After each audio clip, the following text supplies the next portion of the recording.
Punjabi dress top material అండి ఇది వచ్చేసి. సో ఇది వచ్చేసి నేను ఒక సింపుల్ గానే కుట్టేసాను అనమాట. అది కూడా కుట్టినది కూడా చూపిస్తాను. సో ఇది వచ్చేసి మనకు పాయింట్ అనమాట. పాయింట్ లోపల ఇక్కడ కట్ట అయితే ఇచ్చేసి ఇది ఇచ్చారనమాట. ఆపోజిట్ లో ఇట్లా గోధుమ కలర్ పాయింట్ అయితే ఇచ్చారు. అలాగే వచ్చేసి ఇది వచ్చేసి 250 రూపీస్ మాత్రమే అండి ఈ మెటీరియల్ మాత్రము. సో ఇక్కడ సైడ్ బనగానపల్లి సైడ్ 250 రూపీస్ మాత్రమే అనమాట.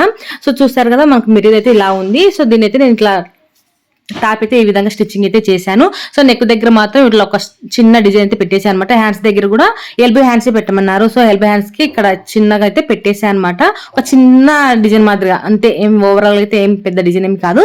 సో ఈ విధంగా అయితే పెట్టేసాను. నేను ఈ డ్రెస్ స్టిచ్చింగ్ చేసినందుకు 200 రూపీస్ అయితే తీసుకుంటాను. సో మా సైడ్ 200 రూపీస్ అండి పంజాబ్ డ్రెస్ కుడితే పాయింట్, అలాగే టాప్ కుడితే. సో ఈ విధంగా సింపుల్ గా డిజైన్ పెట్టాం కాబట్టి 200 రూపీస్. లేదు నార్మల్ గా కుట్టామంటే కనుక 150. సో ఇది మొత్తం టోటల్ గా వచ్చేసి నేను 200 రూపీస్ అయితే ఈ టాప్ కాస్ట్ అయితే తీసుకుంటాను.